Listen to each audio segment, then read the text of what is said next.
gonna be the most different interview I ever gave. I hope somebody talk about some things that, you know, somebody talk about some things that's gonna, you know, gonna fuck some people up. What it do? This Kevin Gates, and right now you tuned in to Hot New Hip Hop. I don't get tired. My cousin CJ trying to hit me with a brick of wrong in Alexandria. Anyone who follows you closely should know by now that you don't get tired, which I don't. I suppose is a blessing, since if I'm not mistaken, It's a gift and a curse. Okay. Because every time I say it's a gift and a curse, because I never get tired and I never age. Right. So I outlive every lover that I've ever been with. Right. Not alluding to anything, no. Those who get it will, those who don't, they just won't. Right. And another reason why I would see it as a blessing is because, if I'm not mistaken, you tend to have difficulty sleeping due to being that you suffer from severe cases of depression, a condition typically associated with the gloomy color gray. However, I understand one of your most joyous moments today actually came thanks to a gray Cadillac, ironically. A gray Cadillac? A gray Cadillac? What gray Cadillac? Like the first time you had ever heard your music played in a car? Oh, no, let me tell you. The first time I ever heard one of my songs being played, it was a gray four-door Cadillac driving down the street. Right. That was one of my answered prayers, one of my hopes, one of my dreams, one of my wishes. Yeah. Coming true. Coming into existence. So that was just a remarkable moment for me. Yeah. I mean, I was unexpected. Excuse me, it was unexpected. I wasn't expecting it. Exactly. Excuse me, I'm real passionate about it, so sometimes I might stumble over words. Yeah, absolutely. But for me to see that car go down the street and just hear, Wayne had a song called Bring It Back to the Bottom of the Map, and I rapped over the instrumental. Wow. And when I rapped over the instrumental, I heard it just going crazy. I was like, was that in 07 by chance? Because I understand that was way before 07 really? And 06. Okay. That was like 2004, I want to say. Wow. It was before Katrina had to happen. Really? Okay. Right. Because I understand that 07 was the last time you can recall truly being happy. So, what was it about that time period in particular? I was in a different realm of existence then. I was in a different realm, and I was completely engulfed within the realm that I was in.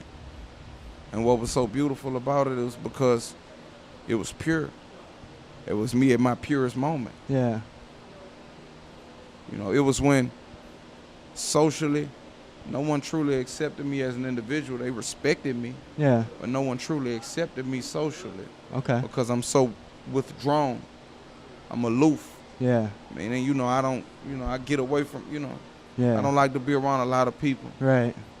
Because, when you're intelligent, when you're too intelligent, sometimes you tend to analyze things excessively. Yeah. And I've always been that type of individual, excessively analytical. And because I've been that type of individual, I always look at things like from 8 different sides of the spectrum. Yeah. I try to look at things from all angles. And because I do so, most people are just simple. They just start the stupid in 2.2 seconds. Now, I've always been a big skeptic. I always ask why. I always pondered. I always did my own collective study on anything that I was interested in. Yeah. And when you live a life like that, it kind of puts you in a box because most individuals aren't into the things that I'm into. Right. I'm not into anything material. I don't care about material things. I got a bent up hat, and I wear it all the time. People are like, why you always wear that raggedy hat? Because it's my favorite hat. Yeah. I don't care if people don't like it. It's my favorite hat. Right. I had that situation with a sweatshirt that I used to always wear in interviews. People would comment saying, don't you have any other sweatshirts? If I like it, I'm going to wear it till it can't be worn anymore. Right. And that's just me. Yeah. Why can't I have a favorite pair of shoes or a favorite pair of jeans? Right. And I was ridiculed for that. Uh-huh. Not in a bad way. Right. But peer pressure is one of the most dangerous things. Yeah. like I say, I'm gonna talk about things in this interview I never talked with No, I any other appreciate interviewer about. Once again, I appreciate it. Believe that. And I understand that your depression stems mostly from unresolved grief and inability to let go. Unresolved grief, inability to let go, because my mind is so methodical Yeah. that it just keeps playing it over and over and over and over and over and over. Yeah. So I relive the mistake 1,000 times every day. Yeah. However, I understand you do feel connected to all things spiritually, though, and are of the belief that we never truly lose or gain anything. Right. Right. I truly believe that. That's like when people say rest in peace to my brother Dobie. I don't say rest in peace to him. He's still here. Yeah. And you can't see him. I can. Because anything lost can be found again except for time wasted, right? Correct. Now, I'm actually the same way, but do you, being that you're very self-aware, do you in any way see that being like a situation of denial, or do you really just feel that deep of a connection to things? If I'll say this, I watched my grandfather be put in the ground, but the moments that we shared, the wisdom, the knowledge that he imputed, his spirit will live on forever through me. Don't make yourself a target. When I walk into certain situations, I just hear his voice clear. You got 2 ears and 1 mouth. Listen twice as much as you speak. Yeah. You got to hear with your ears, you know, or you got to hear with your eyes and see with your ears. Yeah. And I was like, what? Yeah. Because everything I see, I understand. And everything I hear, I look at. Yeah. And now I understand what that means. I understand the metaphor of it all. Right. He used to speak in parables a lot. Yeah. Those who get it, get it. Those who don't, don't. And I'm okay with that. Absolutely. And, you know, you mentioned fully engulfing yourself in every moment. Every which, moment. You know, you touched on the fact that that keeps you from being consumed by the past, which... Right. That's like earlier before the interview, I wasn't feeling well. Oh, really? You know, I relapsed thinking about, something that went on in the past, because everything's a trigger. Yeah. Everything around you is a trigger. You can see one little thing and it'll make you, there you go, back to the depression mode. And like when I came here, I was like, man, it'd have been nice if so-and-so or such and such would have been with me. It'd have been nice if my family could have been here to enjoy this with me. Yeah. The people I started this with. You know what I'm saying? You want that. Yeah. But then, whatever's meant to be will be. Right. And I accept it. I accept the things that I cannot change. Right. Does any of that mindset also come from growing up, just not knowing when you might die or go to jail? Or it's a lot of violence. Yeah. It's a lot of violence where I'm at. A lot. And because there's so much violence, you learn to cherish things because you never know when you'll have to depart from them. Yeah. So I learned how to live with and live without. And I know you've done your fair share of Josen, but are not, however, trapped within the confines of masculinity. Now, that vulnerability and sensitivity that you are so willing to exude could potentially be perceived as weakness. Oh, he's showing emotion, he's a pussy. But do you, guess what? Conversely, would you agree that that's actually... Guess what? Whenever it's perceived as weakness and an individual looks at it as weakness and they say, I'm going to go with this move because that's weak, you underestimated your opponent. Yeah. I win. I personally see that as more strength and confidence on your part, like given your lack of insecurity on the issue. Would you? It ain't that. I just don't care what nobody think about me. Right. Because I never hear it anyway. Yeah. I'm never really on social media. Every now and then I go on there and respond. I like to go in there and talk to, my following. Yeah. My family, that's what I like to call them. Yeah. I go on there and talk to them. Other than that, I don't care what nobody say about me. And to thine own self be true anyways, right? You'd rather be hated for who you are than loved for who you're not? Yeah.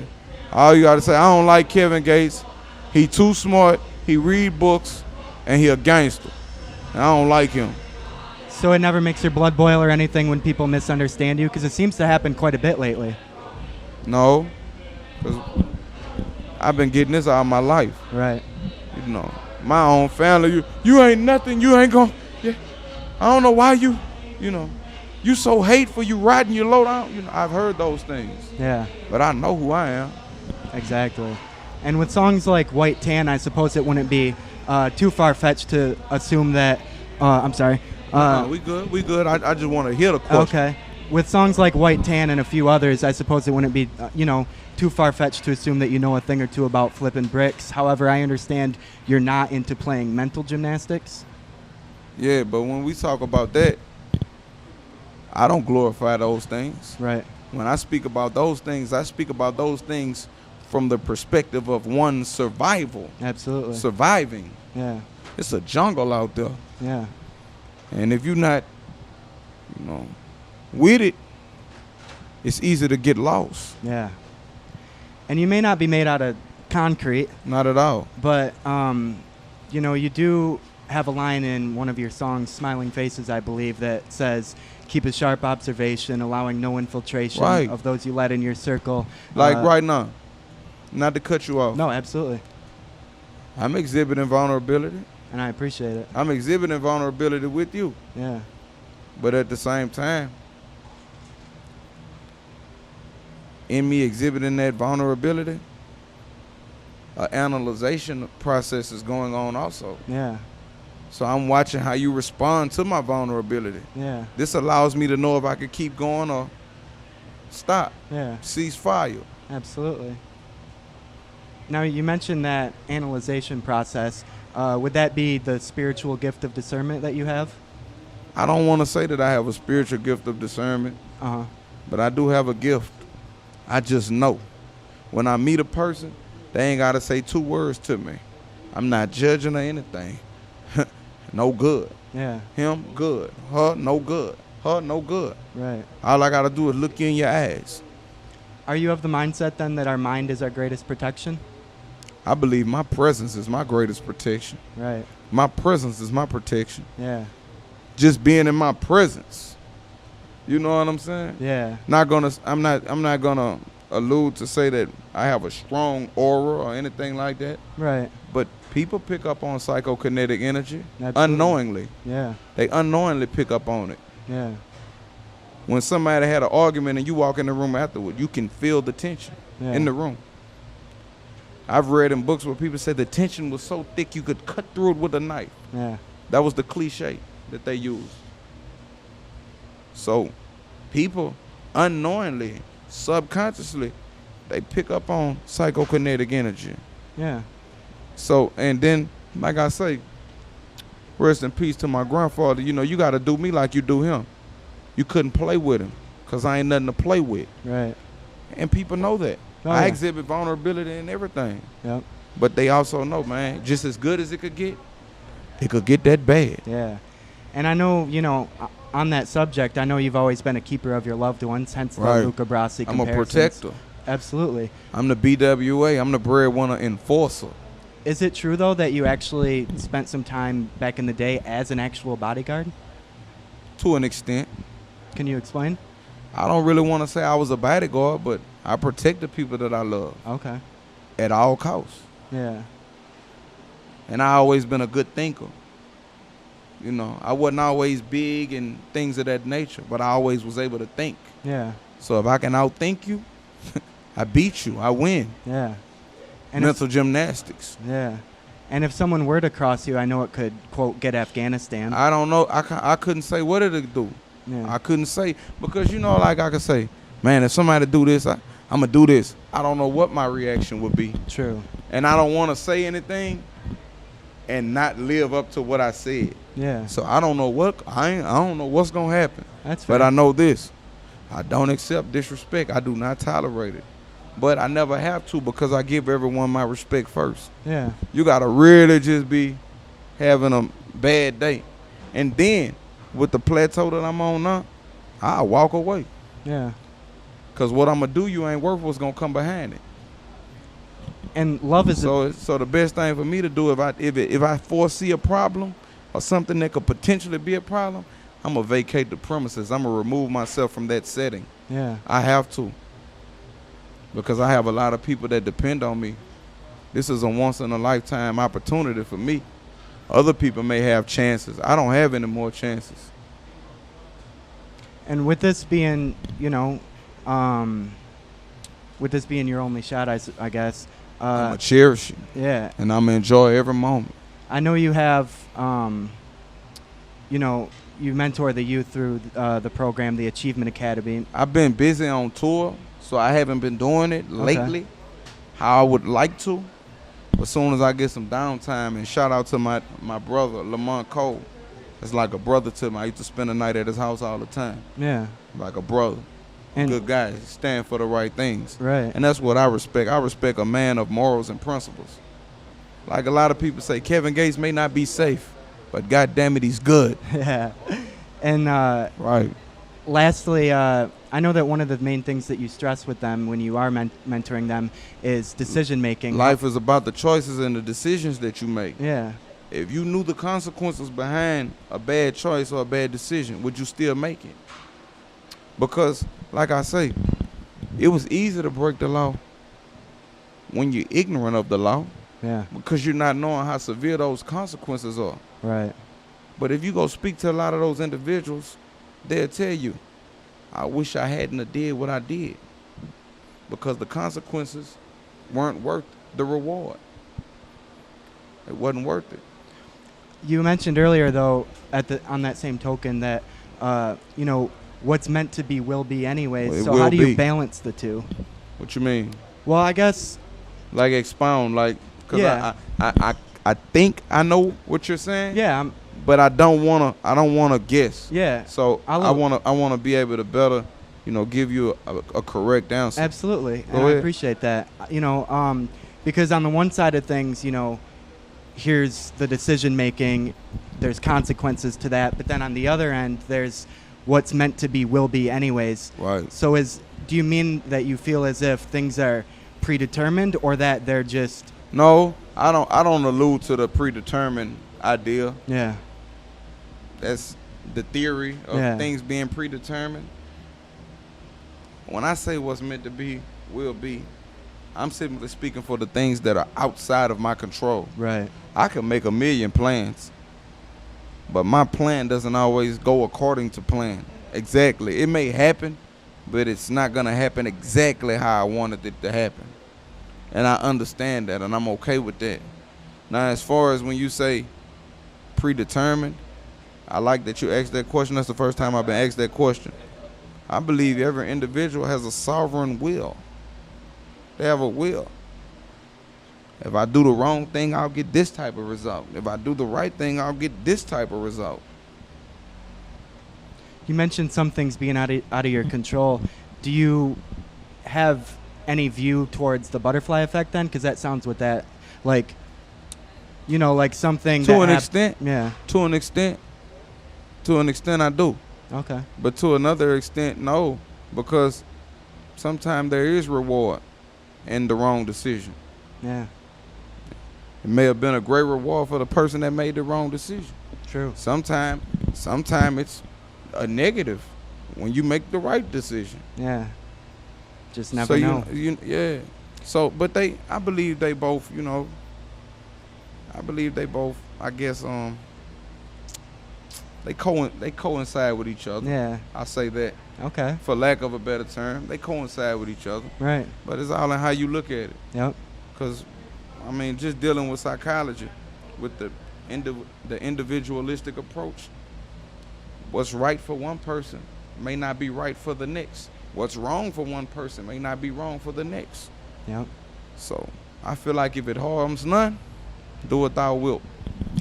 On that note, thank you so much for your time, man. It was a pleasure chatting with you. All right, brother. It was Best nice wishes with everything coming your way. Absolutely. I appreciate you for having me, brother. Absolutely. Is there anything else you want to say to the people out there watching? My Instagram is official BWA. Again, that's at official BWA or at I am Kevin Gates. My Twitter is at Kevin_Gates. If you don't have by any means, you can get it off of iTunes or you can get it for free. BWA, it's a way of life. I don't get tired.